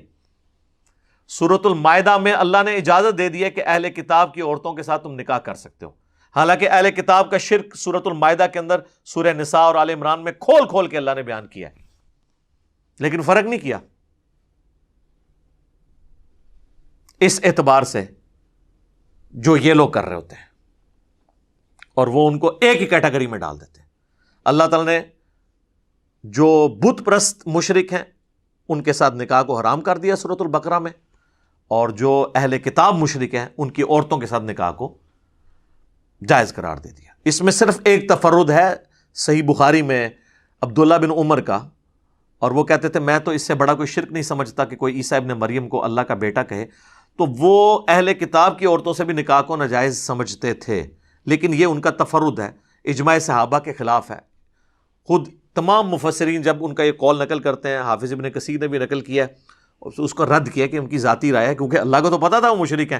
اللہ کو چاہیے تھا قرآن میں فرق کرتا کہ جو اللہ کو ایک ماننے والے اہل کتاب ہیں اور اس کے ساتھ شرک نہ کرتے ہیں ان کی عورتوں سے نکاح جائز ہے. دوسرا اللہ نے تو کوئی فرق نہیں کیا، اللہ نے جنرل بیان کیا. تو یہ ڈفرنس ہمیں کرنا ضروری ہے، کیونکہ کسی کو تعویل کی غلطی لگ سکتی ہے. اس کی سپورٹ میں وہ حدیث ہے جو صحیح بخاری اور صحیح مسلم دونوں میں موجود ہے کہ نبی صلی اللہ علیہ وآلہ وسلم فرماتے ہیں کہ اگلے زمانوں میں ایک شخص تھا، جب اس کی موت کا وقت قریب آیا تو اس نے اپنی اولاد کو جمع کیا اور کہا کہ بتاؤ میں تمہارا کیسا باپ تھا. تو انہوں نے کہا تم بڑے اچھے باپ تھے ہمارے، بڑے اچھے طریقے سے ہماری پرورش کی. تو اس نے کہا کہ اب پھر میری ایک خواہش پوری کرو، جب میں مر جاؤں تو میری لاش کے ٹکڑے ٹکڑے کر دینا، اسے آگ لگا کر اس کی راکھ کو خشکی میں، پانی میں اور ہواؤں میں بکھیر دینا. لَإِن قَدَرَ اللَّهُ عَلَيَّ، کیونکہ اگر اللہ نے میرے پہ قدرت پا لی تو وہ مجھے ایسا عذاب دے گا جو کسی کو نہیں دیا ہوگا. بس یہ کہہ کے وہ مر گیا. اس کے پچھلوں نے یہی کیا. اللہ تعالیٰ نے ہواؤں کو، پانی کو، خشکی کو حکم دیا کہ اس کی راکھ سمیٹو، اور دوبارہ سے اسے زندہ کر لیا. اللہ نے پوچھا ہاں جی بتاؤ یہ کیوں کیا؟ اس نے کہا یا اللہ میں تو سے ڈر گیا تھا اس لیے. تو اللہ تعالیٰ نے فرمایا کیا تیرا یقین تھا کہ تجھے مرنے کے بعد، حالانکہ اللہ کو تو پتہ ہے، کو پوچھنے والا ہے جس کو تو اکاؤنٹیبل ہے. اس نے کہا یا اللہ اسی لیے، یعنی اس کا یہ یقین تھا کہ مرنے کے بعد اللہ مجھے زندہ کر کے عذاب دے سکتا ہے، لیکن اس میں جزوی کفر یہ پایا جاتا تھا کہ اگر میری لاش کے ٹکڑے کر دیے گئے، اس کی راکھ بکھیر دی گئی تو پھر اللہ نہیں زندہ کر سکے گا. یہ مطلقاً کفر نہیں تھا، جزیات میں کفر تھا. اور خود صحیح بخاری کے جتنے شارح ہیں مسلم شریف کے، انہوں نے لکھا ہے کہ وہ کفر کر کے مرا ہے. ابن حجر اسقلانی نے لکھا ہے فتح الباری کے اندر کہ جزوی کفر تھا، لیکن اللہ نے اس کی تعویل قبول کر لی. اللہ نے کہا واقعی یہ تیرا یقین تھا؟ اس نے کہا تو جا تجھے بخش دیا، باوجود اس کے کہ جزوی کفر تھا. آج اگر کوئی کہے کہ کسی کی لاش اگر آگ لگا دی جائے تو اللہ تعالیٰ اسے زندہ کرنے پہ قادر نہیں ہے، تو یہ کیا ہے؟ عقیدہ کفر ہے. تو یہ تو تھا اس کے اندر. اور بخاری مسلم دونوں میں حدیث ہے، اور مشکات میں دوسری جلد میں اللہ کی رحمت والے بیان کے اندر یہ حدیث موجود ہے. تو کفر والے کی بخشش کس طرح ہو گئی؟ اس لیے کہ اس کا جزوی کفر تھا. اگر کلی ہوتا ناٹ ایٹ آل. تو اس طریقے سے اگر کسی کو غلطی کو لگ گئی ہے، ہم اس کی اصلاح کی کوشش ضرور کریں گے، دعوت پہنچائیں گے. ونس جب دنیا سے چلا گیا تو اس کے لیے دعائے مغفرت کریں. وہ مسلمان تھا، اور جس کو آپ کافر نہیں کہہ رہے نا وہ مسلمان ہی ہے، چاہے وہ کلمہ گو مشرک ہے، وہ بدعتی ہے، آپ کوئی بھی اس کا نام بد مذہب کہہ کے نام رکھ لیں، ٹھیک ہے، اور اپنی ڈاکٹرن میں اسے آپ گستاخ رسول بھی کہتے ہیں. یہاں تو یعنی جس کے عقیدے دوسرے سے میچ نہ کر رہے ہوں وہ خام خواہ اسے گستاخ رسول بھی کہتا ہے، چاہے وہ بیچارہ نماز بھی پڑھتا ہو، نبی علیہ السلام سے عقیدت بھی رکھتا ہو. کوئی بھی کلمہ کو گستاخ رسول ہو سکتا ہے جان بوجھ کے. تعویل کی غلطی کسی کو لگ سکتی ہے، آپ اس کو ہائی لائٹ کریں بس، دیٹس آل. لیکن وہ آپ پابند نہیں کہ آپ جن عقیدوں کو مانے میں یہی پھر آپ انجیکٹ کرنے کی کوشش کریں اس کے اندر. آپ اصلاح کریں، وہ بھی دلائل کے اوپر چل رہا ہوگا، جو اس کے نظر میں ٹھیک ہے وہ اللہ کو فیصلہ کرنے دیں. مرنے کے بعد کا فیصلہ اللہ نے کرنا ہے. یہ علماء کا کام نہیں ہے کہ وہ فیصلہ کریں کسی کے مرنے کے بعد کہ جی اب ہم اس کے لیے دعائے مغفرت بھی نہیں کریں گے. نبی علیہ السلام تو اتنے سینسٹیو ہیں اس ایشو میں. صحیح بخاری اور صحیح مسلم دونوں میں حدیث ہے بڑی رقت انگیز.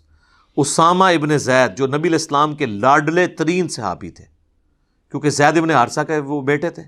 صحیح بخاری میں آتا ہے کہ گود میں ایک طرف زانوں پہ سیدنا حسن ابن علی کو نبی صلی اللہ علیہ وآلہ وسلم بٹھاتے تھے اور دوسری طرف اسامہ ابن زید کو. اور بخاری اور مسلم میں یہ بھی احادیث موجود ہیں کہ بڑے سے بڑا صحابی نبی علیہ السلام جب جلال میں ہوتے تھے، غصے کی حالت میں، کچھ سفارش نہیں کر سکتا تھا تو اسامہ ابن زید کو بھیجا جاتا تھا کہ اس پہ حضور غصہ نہیں کھائیں گے. وہ جب فاطمہ نامی عورت کی چوری کا مقدمہ آیا تھا اس میں بھی اسامہ ابن زید کو بھیجا گیا تھا. اتنا لاڈلا صحابی، حتیٰ کہ آپ نے اپنی وفات کے وقت جو لشکر اسامہ بھیجا ہے، بڑے بڑے صحابہ کو ان کے انڈر لگایا ہے. ان کی عمر صرف 15 سال تھی اسامہ ابن زید کی، بمشکل. اور کچھ اصحاب نے تان کیا تو بخاری مسلم میں ہے کہ آپ بیماری کے عالم میں ممبر کے اوپر آئے. آپ فرمایا اس سے پہلے تم اس کے باپ کے اوپر بھی تان کرتے تھے اور مجھے اس سب لوگوں سے بڑھ کر محبوب ہے. اسی لیے سیدنا ابوبکر نے خلیفہ بنتے ہی پہلا کام یہ کیا کہ لشکر اسامہ کو روانہ کیا. حالانکہ حضرت عمر نے پھر مشورہ دیا، بڑے جلالی انداز میں حضرت عمر کو حضرت ابوبکر نے ڈانٹا کہ تم اس شخص کے بارے میں کہہ رہے ہو کہ اسے میں اس عمارت سے ہٹا دوں جس کو اللہ کے نبی نے مقرر کیا ہے. تیری ماں تجھے روئے عمر. یہ الفاظ ہیں، یہ عرب کا محاورہ تھا، غصے میں بولا جاتا تھا. تو بھیج دیا.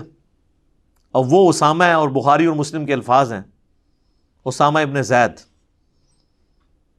ایک جنگ کے دوران ایک کافر کے ساتھ جب لڑائی ہوئی، وہ ان کی تلوار کے نیچے آیا تو اس نے کلمہ پڑھ دیا، اشہد ان لا الہ الا اللہ واشہد ان محمدًا عبدہ ورسولہ. حضرت اسامہ نے پھر بھی اسے قتل کر دیا، لیکن بعد میں ضمیر ان کو ملامت کرتا رہا. انہوں نے یہ تعویل کی کہ یہ ڈر کی وجہ سے کر رہا ہے. تو پھر حضور سے آ کے خود ہی بتایا کہ یا رسول اللہ اس طرح میرے سے ہو گیا، کیونکہ اندر گلٹ تو تھا. اللہ کے نبی صلی اللہ علیہ وآلہ وسلم نے فرمایا کہ اے اسامہ، جب اس نے کلمہ پڑھ لیا تھا تو نے اسے کیوں قتل کیا؟ تو ان کا یا رسول اللہ اس نے ڈر کے کلمہ پڑھا تھا. اللہ پر آپ فرمایا تو نے اس کا دل چیر لیا تھا. پھر آپ نے کہا اسامہ تو کیا کرے گا جب قیامت والے دن وہ کلمہ پڑھتا ہوا اللہ کے حضور تیرے خلاف مقدمہ قائم کر دے گا. اور آپ یہ جملہ ریپیٹ کرتے رہے، اسامہ تو کیا کرے گا، اسامہ تو کیا کرے گا، اسامہ تو کیا کرے گا. یہ جملہ آپ اتنی دفعہ ریپیٹ کرتے رہے کہ حضرت اسامہ کہتے ہیں میرے دل میں یہ خواہش پیدا ہوئی کہ آج سے پہلے میں کافر ہوتا اور آج ہی کلمہ پڑھ کے مسلمان ہوتا، یہ گناہ تو میرا دھل جاتا. اور آپ علیہ السلام نے یعنی اعلان برات کر دیا. یہ ہے اللہ کے محبوب صلی اللہ علیہ وآلہ وسلم کی اپروچ کہ ایک بندہ جو یقیناً ہم بھی یہی سمجھتے ہیں کہ موت کے ڈر سے اس نے کلمہ پڑھا ہے، تب بھی بینیفٹ آف ڈاؤٹ دیا جا رہا ہے. اور یہاں پہ کوئی شخص آ کے کلمہ پڑھ کے بھی کہے کہ بھئی میں نے یہ غلطی نہیں کی، میرا یہ مطلب نہیں تھا. کسی نے کوئی 295C کے اوپر بات کر دیا اور وہ بھی کہہ رہا ہے کہ یار میرا کہنے کا مطلب یہ نہیں تھا، یہ تھا، ماننے کے لیے تیار ہی نہیں. کہتے چک دیو. اور یہ چک دے بھی صرف نے غریب بندے نو. جتنے بڑے سٹیٹس کے لوگ ہیں نا ان سے کہتے ہیں ہم ان سے مطالبہ کرتے ہیں اپنا بیان واپس لیں. ادھر نہیں کہتے چک دیو کیونکہ آپ چکے جاندے نے. اور کوئی غریب آدمی کر دے انہوں کہتے ہیں نہیں جی چک دیو، پیچھے سنبھال لیں گے. تو یہ آپ ذرا فرق بھی دیکھیں دونوں جگہ کیا ہوتا ہے، امیر کے اپروچ کے ساتھ اور غریب. اور اللہ کے فضل سے آج تک کسی عالم دین کا بیٹا کسی گستاخ کو مار کے غازی نہیں بنا. اور اس سے بڑی بات الحمدللہ آج تک کوئی عالم دین خود بھی غازی نہیں بنا. لوگوں کے بچوں کو غازی بنواتے ہیں کیونکہ انہوں نے تو پیچھے رہنا ہوتا ہے پھر. تو یہ تلخ حقائق ہیں، یعنی اس سے آپ صرف نظر نہیں کر سکتے. تو میں آپ کو بتا رہا ہوں کہ ایٹیچیوڈ کیا تھا نبی صلی اللہ علیہ وآلہ وسلم کا. اس کے بعد آپ کی تربیت کا اثر آپ دیکھ لیں. صحیح بخاری کے اندر عبداللہ بن عمر کا قول موجود ہے کہ عبداللہ بن عمر رضی اللہ تعالیٰ عنہ خوارج کو بدترین مخلوق شمار کرتے تھے کیونکہ وہ کافروں والی آیات مسلمانوں پر یعنی صحابہ پر لگاتے تھے. پچھلے دنوں میری اس کے اوپر ویڈیو بھی ریکارڈ ہوئی ہے خوارج کے اوپر. لیکن دوسری طرف ٹالرنس کا یہ لیول تھا کہ سنن الکبری البیہقی میں صحیح سند کے ساتھ موجود ہے کہ عبداللہ بن عمر، وہی عبداللہ بن عمر جو ان کو بدترین مخلوق سمجھتے تھے، وہ ان کے سلام کا جواب بھی، خوارج کے سلام کا جواب بھی دیتے تھے اور ان کی اذان کا جواب بھی دیتے تھے، یعنی نماز بھی ان کے پیچھے پڑھنے کے قائل تھے. اور وہ فرمایا کرتے تھے کہ جب تک خوارج کی مساجد سے حی علی الصلاۃ حی علی الفلاح کی آواز آئے گی، ہم ان کے اذان کا بھی جواب دیں گے، ان کے سلام کا بھی جواب دیں گے، اور جب یہ ہمیں کہیں گے کہ ہم اپنے مسلمان بھائیوں کو قتل کریں پھر ہم ان سے الگ ہو جائیں گے، اس میں ہم ان کا ساتھ نہیں دیں گے. یہ ہے ایٹیچیوڈ کا فرق. اس سے بھی بڑھ کر مولا علی رضی اللہ تعالیٰ عنہ علیہ السلام، المصنف ابن ابی شیبہ میں آتا ہے مولا علی کو کتنا دکھ پہنچا خوارج کی وجہ سے. یعنی ان کی جمعیت کمزور ہوئی، ورنہ جنگ صفین میں فیصلہ ہو جانا تھا اور دوبارہ سے خلافت راشدہ اس ڈگر پہ چل پڑتی. لیکن پھر بھی خوارج حضرت علی کو کافر بھی ڈکلیئر کر رہے ہیں. پورا مناظرہ سنن نسائی الکبریٰ کے اندر موجود ہے خوارج کے ساتھ، عبداللہ بن عباس کو جو مولا علی نے بھیجا تھا. اس کے باوجود سیدنا علی سے جب پوچھا گیا کہ خوارج کیا کافر ہیں، انہوں نے کہا کافر تو نہیں ہے، بلکہ وہ تو اپنے زوم میں کفر ہی سے تو بھاگے ہیں، کفر و شرک سے. وہ یہ سمجھ رہے ہیں کہ میں کافر ہو گیا ہوں اس لیے مجھے چھوڑ گئے. تو پوچھا گیا پھر منافق ہے؟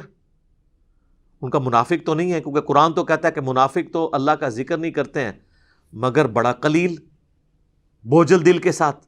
تو یہ تو بڑی بڑی لمبی نمازیں پڑھتے ہیں.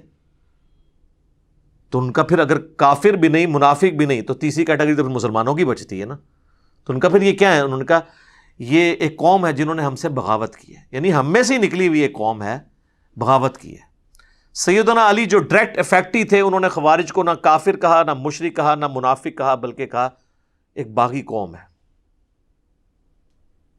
اور اسی پہ میرا یہ موقف ہے کہ انہوں نے ان کو مسلمان کے طور پہ ٹریٹ کیا ہے، کیونکہ اسلام میں 3 ہی کیٹیگریز ہیں سورۃ البقرہ کے شروع میں.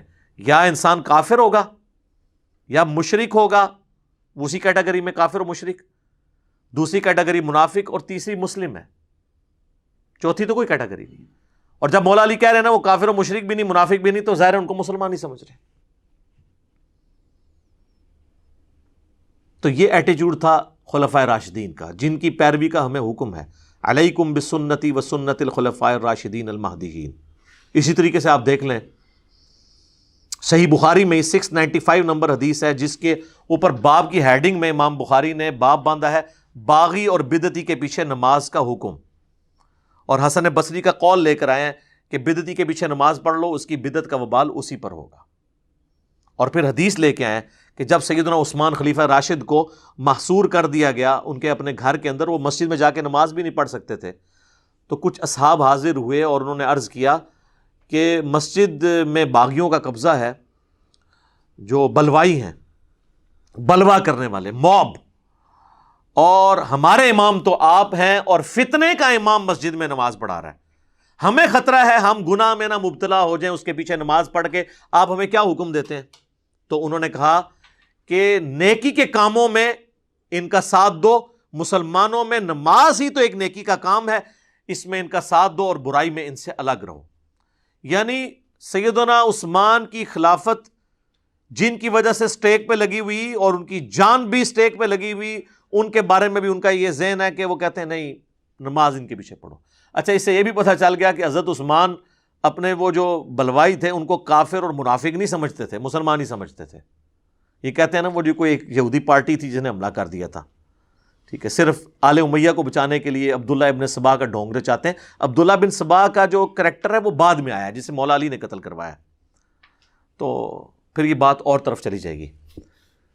تو میں ایک ضمناً چیز عرض کر رہا ہوں کہ سیدنا عثمان کا ایٹیچیوڈ کیا تھا کہ انہوں نے ٹالریٹ کیا اپنے مخالفین کے بارے میں بھی. تو آج بھی بریلوی، دیوبندی، اہل حدیث، اہل تشیع ایک دوسرے کے بارے میں ٹالریٹ کریں، ایک دوسرے کے پیچھے نماز پڑھیں، ایک دوسرے کی تکفیر نہ کریں، علمی اختلاف اپنی جگہ رکھیں. لیکن یہ کوئی ایٹیچیوڈ نہیں ہے کہ ایک بندہ مرا ہے تو آپ صرف انا للہ پڑھ رہے ہیں، اس کے لیے دعائے مغفرت نہیں کر رہے ہیں، اور آپ تقیہ کر رہے ہیں، توریہ کر رہے ہیں. ہمیں تو سمجھ آ رہی ہے کہ آپ لوگ کیا کر رہے ہیں.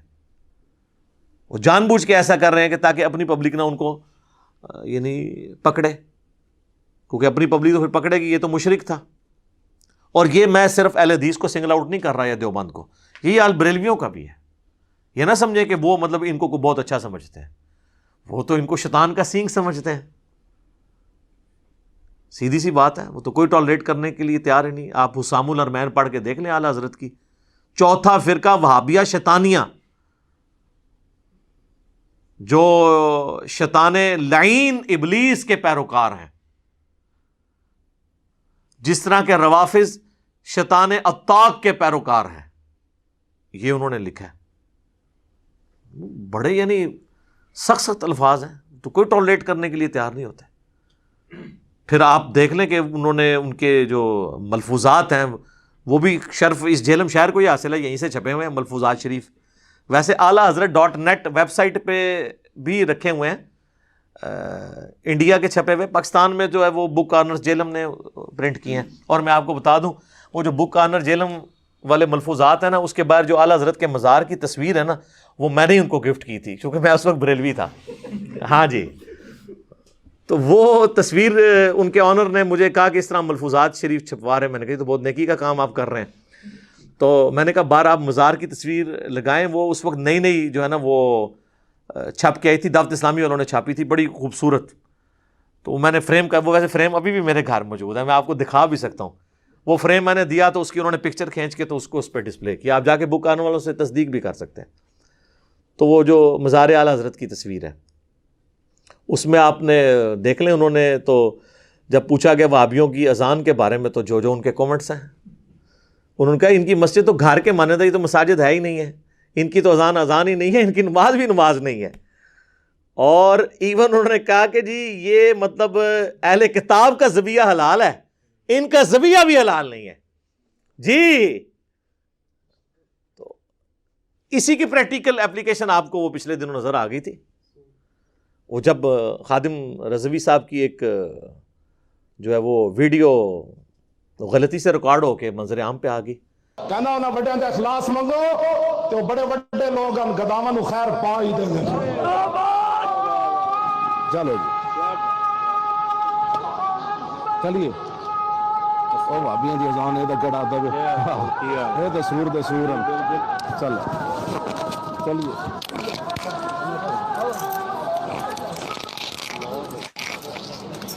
یہ لادہ بات ہے کہ وہ ان کے ماننے والے اس کی تعویل کر رہے ہیں، ان کو کہنے اس کی تو تعویل چھوڑ دیں، اعلیٰ حضرت نے تو اس سے سخت باتیں لکھی ہوئی ہیں، اس کی تو تعویل ممکن نہیں ہے نا۔ اس کو ویڈیو کہہ سکتے ہیں، وہ اعلیٰ حضرت کے ملفوظات بھی ایڈیٹڈ ہوئے ہیں، ان کو پتہ ہے یہ کیا ہے۔ تو وہ کوئی نہیں ہے، وہ بالکل اپنے کانٹیکسٹ کے ساتھ وہی بات انہوں نے کی ہے۔ ظاہر ہے کہ وہ، اور میں اس میں اہل حدیث تو فوراً دفاع پہ سامنے آ گئے نا کہ جی ہمیں انہوں نے وہ خنزیر والا ٹائٹل دیا ہے۔ ویسے وہ جب بول رہے تھے نا تو وہ اہل حدیث کو نہیں کہہ رہے تھے، وہ مزار قائد پہ، مزار اقبال پہ بیٹھے ہوئے تھے، اور جو بادشاہی مسجد ہے نا وہ دیوبندیوں کے انڈر ہے۔ تو ذرا تھوڑے سے محتاط ہو جائیں کہ بریلوی جو ہیں وہ دیوبند اور اہل حدیث دونوں کو ہی وہابی کہتے ہیں۔ تو اہل حدیث خواہ جو ہے وہ سیکھ پاؤ کے کلپ ریکارڈ کرا رہے ہیں، بیسیکلی تو دیوبندیوں کو کلپ ریکارڈ کروانے چاہیے۔ اچھا دیوبندیوں نے بھی کرائے ہیں، کیونکہ ان کو پتا چل گیا تھا کہ ہمیں کہا گیا، اہل حدیث کو نہیں انہوں نے کہا تھا، وہ دونوں کے ہی، اہل حدیث کو تو اس سے بھی وہ آگے کی ورژن سمجھتے ہیں نا، لیکن وہ جو کہہ رہے تھے نا یہ وہابیاں دی اذان ہے، تو وہ اذان ہو رہی تھی بادشاہی مسجد میں، اور بادشاہی مسجد اہل حدیث کے انڈر نہیں ہے، وہ دیوبندیوں کے انڈر ہے، تو وہ وہابی ان کو کہہ رہے تھے۔ اعلیٰ حضرت بھی دیوبندیوں کو وہابی کہتے ہیں، ایون بہار شریعت میں بھی اہل حدیث کو وہابی کہا گیا، ٹھیک ہے نا، ان کو پیور وہابی اور دیوبندیوں کو گلابی وہابی۔ وہ آپ بہار شریعت کا مقدمہ پڑھ کے دیکھ لیں، وہ ٹاپک کہیں اور چلا جائے گا پھر۔ تو میرے پاس تو بہت کچھ کہنے کو ہے، ظاہر ہے میری تو اپنی پوری زندگی کے سمجھ لیں ابھی 43 ایئرس ایج ہے، تو 31 ایئرس تو میرے بریلویت میں گزرے ہیں، 10 سال میں سبز پگڑی بھی باندھتا رہوں، دعوت اسلامی میں بھی رہوں، تو میں نے یہ حسام الحرمین اپنی داڑھی مچھ نکلنے سے پہلے کی پڑھی ہوئی ہے، مجھے پتہ ہے اس میں کیا کچھ لکھا ہے۔ انہوں نے 1905 میں حسام الحرمین احمد بریلوی صاحب نے لکھی، اور اس میں علماء دیوبند، 4 علماء دیوبند پہ اور 5ویں غلام احمد قادیانی دجال کے اوپر انہوں نے کفر کے فتوے لگائے، اور اسے کنکلوڈ کرتے انہوں نے لکھا کہ ان کے کفر کے اوپر اجماع ہے، اور یہ بالاتفاق مرتد ہیں، یعنی واجب القتل، اور ان کے کفر میں شک کرنے والا بھی کافر، یعنی سارے دیوبندی جو اپنے ان سارے بزرگوں کو انکلوڈنگ اشرف علی تھانوی صاحب ان پہ بھی فتویٰ تھا، وہ تو رحمۃ اللہ علیہ کہتے ہیں، تو یہ کروڑوں دیوبندیوں کو کافر ڈکلیئر کر دیا، اور کتاب کا نام رکھا حسام الحرمین. یہ لفظ ہے حسام الحرمین، حرمین کی تلوار. اور علماء عرب سے اس وقت کے جو صوفی تھے فتوے بھی لے لیے، انہوں نے پھر 26 سوال لکھ کے یہاں بھیجے. تو یہاں دیوبند کے جو اس وقت بہت بڑے شیخ الحدیث تھے، خلیل احمد سہارنپوری، جو شیخ زکریا کاندھلوی فضائل اعمال والے کے پیر و مرشد ہیں، انہوں نے فضائل اعمال میں ان کے حوالے بھی دیے ہیں. انہوں نے اس 26 سوالات کے جوابات دیے حسام الحرمین کے اگینسٹ، اور اس کتاب کا نام رکھا المہند علی المفند، ہند کی تلوار ایک سٹھیائے ہوئے پاگل بابے کے اوپر.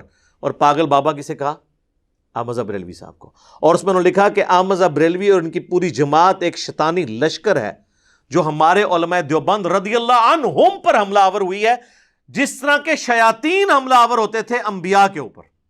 14ویں صدی کے علماء کو انہوں نے رضی اللہ عنہم اور ان کو مطلب کس لیول کے اوپر جا کے ٹریٹ کیا ہے کہ انبیاء پہ جیسے شیاطین حملہ آور ہوتے تھے نا.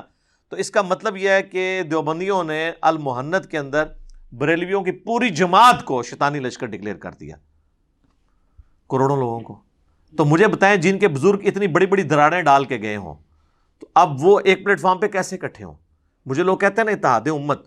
اتحاد امت اس وقت ہوگا جب آپ بابوں سے دستبردار ہوں گے، بابے بھی سلامت رہیں اور اتحاد امت بھی ہو جائے. ایسا ہو نہیں سکتا، یہ پاسبل نہیں ہے. وہ طارق جمیل صاحب کا فارمولہ ہے نا جی، اپنا چھوڑو نہ کسی کا چھیڑو نہ. نہیں، اس کو الٹ کریں، اپنا پہلے چھوڑو اور باقیوں کو بھی چھیڑ کے دیکھو، ان کے پاس بھی کوئی حق موجود ہے. اور قرآن سپورٹ کرتا ہے، فَتَقَطَّعُوا أَمْرَهُمْ بَيْنَهُمْ زُبُرًا كُلُّ حِزْبٍ بِمَا لَدَيْهِمْ فَرِحُونَ. ہر گروہ اس کے اوپر خوش ہے جو اس کے پاس ہے، کہ میرے پاس تو یہ حق موجود ہے، چلو باقی جگہ کوئی باطل ہوا بھی تو خیر. انبیاء کے جانے کے بعد فَتَقَطَّعُوا أَمْرَهُمْ بَيْنَهُمْ زُبُرًا، انبیاء کے جانے کے بعد ان کے ماننے والوں نے دین کو پارا پارا کر دیا. کل حزب بما لدیہم فرحون، ہر گروہ اس کے اوپر خوش ہے جو اس کے پاس ہے. بریلوی خوش ہیں جی ہمارے پاس عشق رسول ہے، دیوبندی کہتے ہیں جی ہمارے پاس جو ہے عظمت صحابہ ہے، اہل حدیث کہتے ہیں جی ہاں توحید تو ہم نے پکڑی ہوئی ہے، شیعہ کہتے ہیں جی اہل بیت کا تو ہم ہی دفاع کرتے ہیں، اور سارے اپنی اپنی جگہ پہ خوش ہیں اور باقی ساری چیزوں کے اوپر کمپرومائز کیے ہوئے ہیں. تو یہ کبھی بھی ایک دوسرے کے لیے دعا نہیں کریں گے، کیونکہ ان کے بزرگوں نے جتنی بڑی دراڑیں ڈال دی ہیں وہ اب فل نہیں ہو سکتی ہیں جب تک کہ بزرگوں سے دستبردار ہو کے ہم کتاب و سنت کو بنیاد نہ مان لیں. یہ ساری باتیں میں یعنی اس موقع کے اوپر اس لیے ضروری سمجھ رہا تھا، مجھے پتہ ہے کہ یہ کلپ کئی لوگ دیکھیں گے تو ہمارا درد بھی ان تک پہنچے کہ خادم رضوی صاحب کے مشن کو آپ آگے لے کے چلیں. ان کا جو مشن ہے اس حوالے سے ان کے اپنے ماننے والے تو کم از کم لے کے چلیں کہ اپنے گھر کی تو صفائی کریں. اور اگر آپ کہیں گے کہ یہ اپنے گھر کی صفائی ہم نے نہیں کرنی اور ہم نے دوسرا کوئی گستاخ ہوگا اس کے بارے میں ہم نے باتیں کرنی ہے، تو سر پھر یہ آپ کی ڈاکٹرن کون قبول کرے گا؟ یہ تو ڈاکٹرن آپ کی قبول نہیں ہو سکتی. اور یہ ہم بالکل کسی کو چھیڑنے کے لیے یہ باتیں نہیں کر رہے ہوتے، پورے اخلاص کے ساتھ یہ باتیں کر رہے ہوتے ہیں. اس کو کوئی یہ نہ سمجھے کہ مجھے موقع ملا تو میں نے پھر جو ہے وہ ان کے ساتھ یہ والا معاملہ کر دیا. ایسا نہیں ہے، بلکہ بعض اوقات انسان جاگ اٹھتا ہے جب اسے چیزیں ہائی لائٹ کی جاتی ہیں کسی خاص غم کی کیفیت کے اندر، بعض اوقات کوئی بات کلک کر جاتی ہے تو ہم جو ہے وہ خادم رضوی صاحب کے لیے دعائے مغفرت بھی کرتے ہیں. اللہ تعالیٰ انہیں بخش دے، ان کے نیک کاموں کا اجر دے، ان کی برائیوں سے درگزر فرمائے اور ان کے لواحقین کو صبر دے اور اس صبر پہ اجر عظیم عطا فرمائے. اور جو پیچھے لوگ بچے ہیں ان کو پازیٹیولی چیزیں آگے لے کے چلنے کی توفیق عطا فرمائے. باقی جہاں جہاں ان سے کچھ چیزیں مس ہینڈل ہوئی ہیں جو میں نے وقتاً فوقتاً ہائی لائٹ کی ہیں، آج کی ویڈیو میں بھی ہائی لائٹ کر دی ہیں، وہ چیزیں وہ ریمیڈی کرنی چاہیے.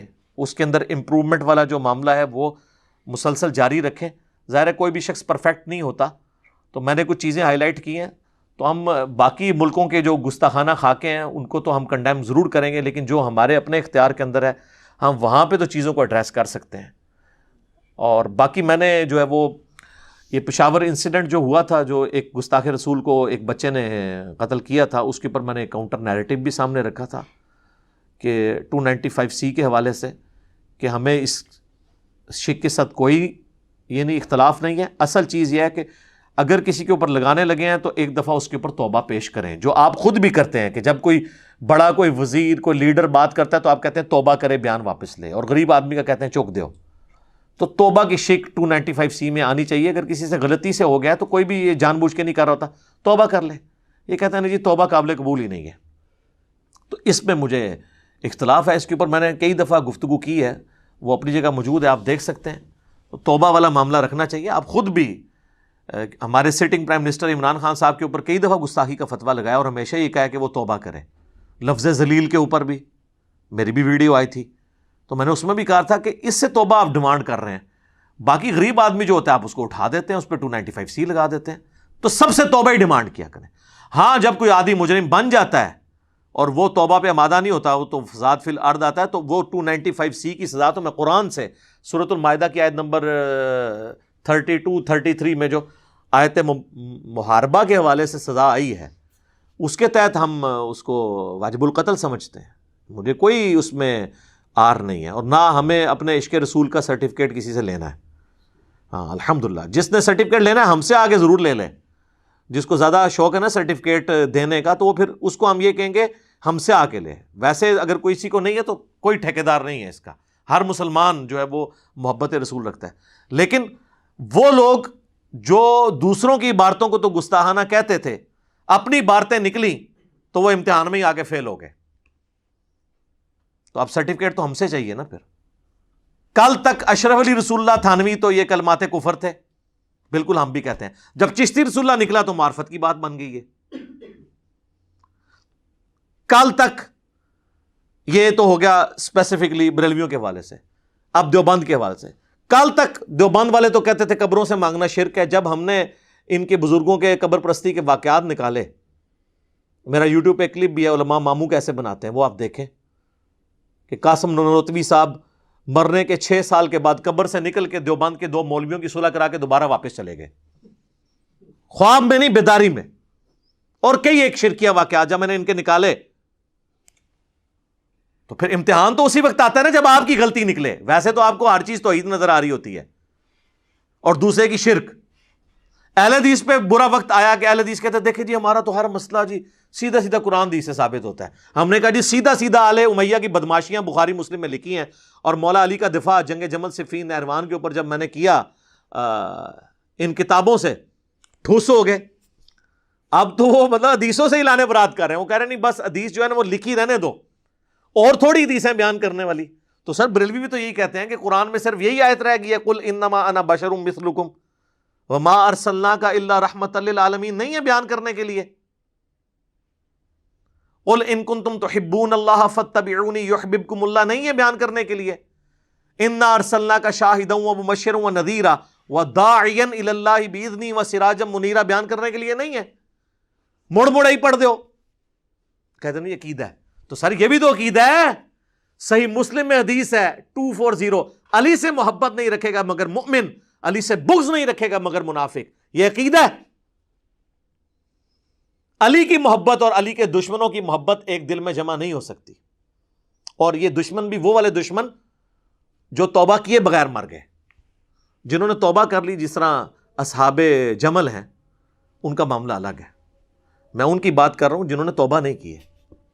تو کیسے دونوں جمع ہو سکتی ہیں؟ تو جب اہل حدیث پہ امتحان آیا تو اب وہ حدیثوں سے ہی دستبردار, وہ دیکھیں جی عوام کے سامنے نہیں ہوتی ہیں. تو میں نے ان کو بتایا کہ امام مسلم نے مقدمے میں لکھا ہے کہ میں عوام الناس کے لیے مسلم شریف لکھ رہا ہوں, اور کئی جو سخت حدیثیں ہیں وہ ہے ہی مسلم شریف میں جو آپ کو چبھتی ہیں, ویسے بخاری میں بھی ہیں. ٹھیک ہے, تو میں وقتاً فوقتاً اس کو ہائی لائٹ کرتا رہتا ہوں. پچھلے دنوں میں میری ایک ویڈیو ریکارڈ ہو گئی ہے, تو وہ آپ دیکھ لیں. اس میں میں نے کئی ایک معاملات کے اندر طبیعت صاف کی ہے. تو بار بار کربلا کا ذکر کرنے سے پھر آپ چڑھتے ہیں, کیونکہ آپ کو کربلا بری لگتی ہے, اور ہمیں کربلا ہی جس کو سمجھ آئی اسی کو دین سمجھ آئے گا. ٹھیک ہے, تو میرا خیال ہے پھر ہمیں اپنے 5B کا بھی تعارف کروانا چاہیے نا جی اینڈ کے اوپر. 5B ریسرچ پیپر میں نے لکھا ہے جی, واقعہ کربلا کا حقیقی پس منظر 72 صحیح الاسناد احادیث کی روشنی میں, جس میں 200 روایتیں میں نے اہل سنت کی کتابوں سے اکثر بخاری مسلم سے جمع کی ہیں. شہادت سیدنا عمر سے لے کے شہادت کربلا تک پوری ڈاکٹرن میں نے احادیث سے، حکمرانوں کی لکھوائی ہوئی تاریخ سے کلیئر نہیں کی. اس میں نے خلفائے راشدین کون ہے یہ بتایا ہے، سیدنا عثمان کی شہادت کے اصلی اسباب بتائے ہیں، یعنی بنو امیہ تھی. جنگ جمل صفین نہروان کے اوپر مولا علی کی حقانیت بتائی ہے. صلح حسن اور اس کے بعد کیا رزلٹ نکلا وہ بتایا ہے. سیدنا حسین کی شہادت جو ہوئی، یزید جو ولی عہد بنا، کوئی ٹاپک نہیں چھوڑا. وہ فری ڈاؤن لوڈ کریں، عربی میں بھی، اردو میں بھی، ہندی میں بھی، انگلش میں بھی. ہماری ویب سائٹ ahlsunnatpak.com پہ ریسرچ پیپرز والے پورشن میں 5B ڈاؤن لوڈ کریں اور پڑھیں اس کو. اور اگر ہارڈ کاپی منگوانی ہے تو وہ آپ کو مفت ملے گی انشاءاللہ تعالی. ہارڈ کاپی اس کی بھی، اور ساتھ اس کے 8 ریسرچ پیپرز اور ہیں، ٹوٹل 9 ریسرچ پیپرز اور 3 اذکار کارڈ. یہ 12 کا پیکج آپ کے گھر فری آئے گا. صرف TCS کا آپ کو 300 روپیہ خرچہ دینا ہے. صبح 9 سے شام 5 بجے تک نمازوں کے اوقات کے علاوہ آپ کال کریں 032159000162. اس پہ آپ کال کریں، یہ آپ کو پورا پروسیجر بھیج دیں گے. صرف ٹیکسٹ میسج کریں، واٹس ایپ میسیجز انٹرٹین نہیں ہوتے. تو انشاءاللہ یہ آپ کے گھر ریسرچ پیپر سارے آ جائیں گے. کربلا والا ریسرچ پیپر بھی آ جائے گا، تو آپ کو حقائق پتہ چل جائیں گے. تو میں بتا رہا تھا کہ جب آپ کے مفادات کے اوپر ضرب پڑتی ہے نا، یا پنجابی میں ایک محاورہ ہے کہ دم پہ پاؤں آتا ہے، پوچھلتے پیر کہتے ہیں ویسے، تو پھر پتہ چلتا ہے کہ آپ کو کتنی اپنی ڈاکٹرن سے محبت ہے. عشق رسول کی ڈاکٹرن سے بریلویوں کو کتنی محبت ہے یہ اس وقت پتہ چلے گا جب ان کے اپنے بابے کی گستاخی نکلے گی، اور پھر وہ اس کو گستاخ ڈکلیئر کریں گے آئے بائش یہ کیے بغیر. توحید کے حوالے سے دیوبند کا جو بریلویوں سے اختلاف ہے، یہ سینسٹیوٹی اس وقت سمجھ آئے گی جب آپ کے بزرگوں کے شرک پرستی والے واقعات نکلیں گے، تو آپ اس کے اوپر کوئی سٹانس لیں گے. اہل حدیث کی بخاری مسلم سے عقیدت اس وقت سامنے آئے گی. رفع دین پہ کیسے سامنے آنی ہے؟ کانفلکٹ ہی کوئی نہیں آ رہا، کہ جب بخاری مسلم میں وہ حدیثیں نکلیں گی جو ان کے مفادات کے اوپر ضرب پڑتی ہے، تو تبھی پتہ چلے گا. اب میں نے اس پورے ایشو میں ٹارگٹ کیا ہے اہل سنت کے 3 جو مکاتب فکر ہیں، بریلوی، دیوبندی، اہل حدیث. چونکہ میں بھی اپنے آپ کو فکر کے اعتبار سے، فرقے کے اعتبار سے نہیں، فکر کے اعتبار سے اہل سنت سمجھتا ہوں. انہی کی کتابیں میں نے رکھی ہیں، اس لیے میں اس کو ایڈریس کر رہا ہوں. اب اس میں کوئی یہ نہ لے جائے میں نے اہل تشیع کو ایڈریس کیوں نہیں کیا. ان کو تو ہم بعد میں دعوت پیش کریں گے نا، پہلے تو ہم اپنے گھر کی صفائی کر لیں نا، ان کو پھر ہم بتائیں گے. ویسے تو میں ان کو بھی دعوت، الحمدللہ اللہ کے شکر ہے، کئی ایک ویڈیوز ریکارڈڈ. ابھی حال ہی میں جب آصف علوی نے گستاخی کی ہے تو نہج البلاغہ سے میں نے مولا علی علیہ السلام کے 7 خطبات اور ایک خط بھی ہے اس کے اندر شامل ہے، اس سے میں نے پوری کے پورا خلفائے راشدین کا، خلفائے ثلاثہ کا دفاع کیا، وہ بھی ریکارڈڈ موجود ہے. لیکن اصل مسئلہ ہے اہل سنت کو اپنے گھر کی خبر لینی ہے اور دیکھنا ہے کہ ان میں کہاں کہاں پہ خرابیاں پائی جاتی ہیں. تو یہ جب انسان کے اوپر خود آزمائش آتی ہے نا، پھر انسان کو پتہ چلتا ہے کہ اچھا اب مجھے حق کی پیروی کرنی ہے یا اپنا فرقہ بچاؤ مہم کرنی ہے. لیکن معذرت کے ساتھ اکثر فرقے ہی بچاتے رہ جاتے ہیں. اسی تو میں کہتا ہوں یہ ان کی آؤٹ لیٹس ہیں، جس طرح KFC میکڈونلڈ ہے، تو اس طرح انہوں نے اپنی آؤٹ لیٹس کھولی ہوئی ہیں. کوئی بھی کسی دوسرے کے بارے میں ایکسیپٹنس کرنے کے لیے تیار نہیں ہے. اور یہ جو سیاست کے اندر یا کسی مذہبی ایشو پہ اکٹھے بھی ہوتے ہیں نا، تو بس اکٹھے سامنے ہی ہوتے ہیں، اندر خانے مسلمان ماننے کے لیے ایک دوسرے کو تیار نہیں ہے. اس کا فارمولہ میں نے آپ کو پہلے ہی بتا دیا کہ کس طرح آپ نے چیک کرنا ہے کہ مسلمان مان رہے ہیں یا نہیں مان رہے. ان سے یہ کہیں کہ ہمیں لکھ کے دو کہ یہ مخالف فرقے کا بندہ اپنے انہی عقائد کے ساتھ مر گیا تو ایک نہ ایک دن جنت میں چلا جائے گا. سر ایک مولوی نہیں آپ کو لکھ کے دے گا، اور جو لکھ کے دے گا نا وہ بچے گا نہیں. پھر وہ کہیں گے تو پہلے سب تو پہلے تو فارغ ہے ساڑھے فرقے سے. تو ہم نے یہ اپنا درد دل آپ کے سامنے رکھ دیا. ایک موقع تھا کہ جب ہم بریلوی مکتب فکر کے سامنے اپنا درد رکھ سکتے تھے، ہم نے رکھ دیا. اور مجھے تو خیر بریلوی مکتب فکر کے ساتھ باقی مکاتب فکر کی نسبت ذرا زیادہ قرب حاصل ہے. میری زندگی کے ابھی بھی 43 ایئرز میں سے 30 سال جو ہے اسی فرقے کے اندر گزرے ہیں. تو اس لیے مجھے ان کی سینسٹیوٹی ایریا کون سا ہے وہ بھی پتہ ہے، کہاں پہ ان تک بات پہنچائی جا سکتی ہے وہ بھی پتہ ہے. تو میں نے یہ درد دل آپ کے سامنے رکھا ہے.